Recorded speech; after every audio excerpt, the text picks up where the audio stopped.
Salut, c'est Joe, bienvenue dans cette vidéo. Alors si tu as pas vu la vidéo d'avant, je viens d'avoir un accident avec ma tongue, tu vois. Elle est pétée, tu sais, ces putains de problèmes de tongue, donc voilà. Et aujourd'hui, on va parler de tongue, tu vois, mais bon voilà, maintenant je suis coincé. Donc je t'invite à aller voir la vidéo d'avant, on parlait de trucs plus sérieux, genre comment se former quand t'es freelance, tu vois. Et j'ai eu cet accident, malencontreux. Voilà. Bref, du coup, aujourd'hui, on va continuer dans notre petite lancée de freelancing, tu vois, parce que moi, voilà, salut, si tu viens d'arriver sur cette vidéo, tu dis, c'est quoi, c'est ouf, tu vois. Moi, je m'appelle Johan, et je suis freelance webmaster, développeur web, pardon. Et mon but, moi, dans la vie, c'est d'aider les entrepreneurs qui sont passionnés et qui veulent,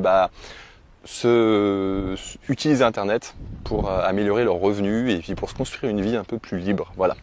Donc moi c'est mon job ça, et puis en parallèle de ça, parce que je suis un brave gars, je fais des vidéos pour les freelances parce que ça me permet déjà d'une de m'améliorer, de me former et puis de partager et de former d'autres gens qui à leur tour peuvent aller faire le con avec leur tongue dans les dunes au Brésil. Voilà, c'est ça en gros ma vie, tu vois. Belle vie hein. Et aujourd'hui, on va tenter de passer dans ce petit passage. Je sais pas si ça va bien se passer, tu vois. Aujourd'hui, je vais te parler plus sérieusement, t'as vu, plus sérieux, de mon unique règle de freelance nomade. Alors, faut que je te raconte un petit peu le truc, pourquoi je te parle de ça.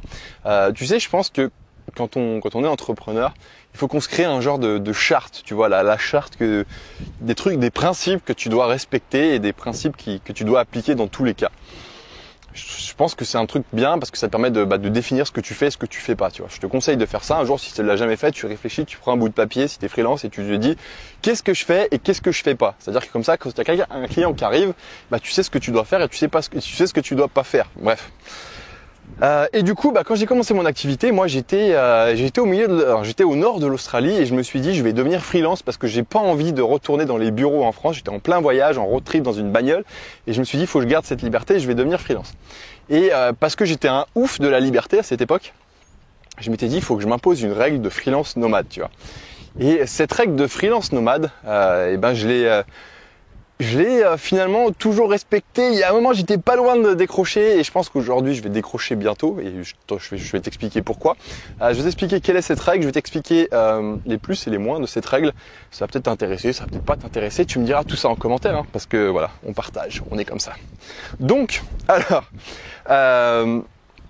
en fait, j'avais cette idée, plus sérieusement, de vouloir rester libre et de pouvoir être complètement indépendant au niveau de ma position géographique. Donc je me suis dit quoi ? Je me suis dit Johan, tous les clients que tu vas trouver ne seront pas dans le pays où tu es. Parce que je me disais que je voulais pas qu'un client me choisisse parce que je suis son voisin, tu vois, parce que j'habite avec lui, parce que je suis proche de son entourage, parce que je suis proche géographiquement, parce que moi j'avais l'impression que ça allait mettre un genre d'attache géographique et j'avais pas envie de ça. J'avais envie de trouver vraiment des clients qui partagent mon mode de vie, qui partagent cette idée de pouvoir être nomade, etc. Ça a eu un avantage, c'est que du coup tous les clients que j'ai trouvés, la plupart, il y en a un, j'étais pas loin de signer un contrat là ici au Brésil. Et c'était la première fois, et d'ailleurs je me suis senti mal, on en parlera plus tard. La plupart, c'est que quand tu fais ça, en fait, ce qui se passe, c'est que tu essayes d'utiliser d'autres moyens qui ne sont pas les moyens que tu as en temps normal. C'est-à-dire, par exemple, quand tu es freelance, la plupart du temps, les gens commencent avec les gens qui sont autour d'eux, ils vont aller voir les commerces autour d'eux.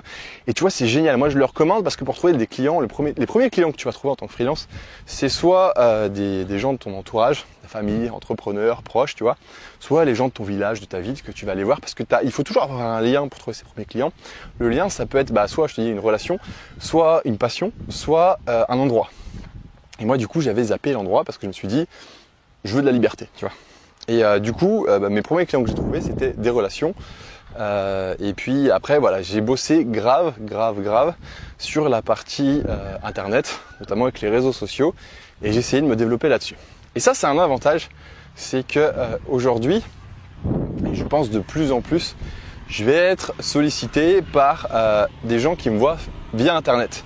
Ce qui fait que, vu que mon but à moi était de devenir freelance totalement nomade, j'ai basé tout mon business model de découverte de clients sur le fait d'être trouvé par internet. Et Et je vois que ça commence à marcher, je te dis pas que c'est la folie, mais je vois que je commence à avoir des clients qui me contactent parce que voilà, j'ai ma personnalité, parce que je vis au Brésil, parce que ci, parce que ça, tu vois, et parce que j'apporte aussi des conseils à travers mes vidéos. Et c'est en train de marcher petit à petit, je le vois aussi via Instagram, les gens sont intéressés par ce style de vie, et en général c'est des entrepreneurs qui aimeraient avoir aussi ce style de vie, du coup ils sont contents parce qu'ils partagent leur désir de partir à l'étranger par exemple avec d'autres personnes.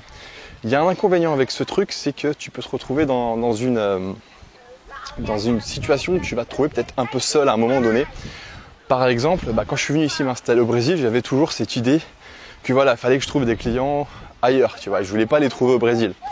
Et du coup, ce qui s'est passé, c'est que je me suis mis dans une bulle, ce qui est bien aussi, parce que tu vois, c'est bien pour bosser, mais je me suis complètement refusé de travailler avec des gens qui sont autour de moi, alors que j'ai eu des propositions ici qui auraient pu être intéressantes, tu vois, je pense. Mais je me suis dit non, moi je veux pas être dépendant de quelque chose et je veux bosser avec quelqu'un d'autre. Donc bref, voilà, il y a des pour et des contre, tu vois. Moi je pense que c'est une bonne stratégie, dans le sens quand même où par exemple si tu utilises les réseaux sociaux, c'est génial parce que ça va te permettre de te développer exponentiellement. Par contre, si tu es à l'étranger, ça va aussi te bloquer des portes dans le sens où si tu refuses les gens autour de toi, peut-être que tu perds aussi des trucs, tu vois, peut-être que tu pourrais écrire un chemin de vie différent. C'est tout un choix, quoi, tu vois, c'est tout un choix, ça dépend aussi de ta profession de freelance. Si toi tu fais des sites web ou si tu fais un truc qui est un peu plus concret comme la vidéo, la vidéo, il faut y aller, quoi, faut filmer, tu vois. Moi, mes sites web, je peux les faire depuis n'importe où, donc c'est un peu différent. Voilà, écoute, c'était une petite philosophie en direct de Jerry Quaquara. Mais n'hésite pas à me donner ton avis, tu vois. N'hésite pas à me donner ton avis. T'as vu, je suis devenu beaucoup plus sérieux sur la fin de la vidéo. C'est marrant, ça. C'est marrant. N'hésite pas à me donner ton avis. Un petit pouce bleu si t'as aimé. N'hésite pas à t'abonner. Et je peux te retrouver tout un tas d'infos en dessous dans la description. Tout ce que je fais, toute ma vie. Si tu veux me contacter, voilà. Je te souhaite une très belle fin de journée. Je te donne rendez-vous samedi pour une prochaine vidéo. Et porte-toi bien. Ciao, ciao.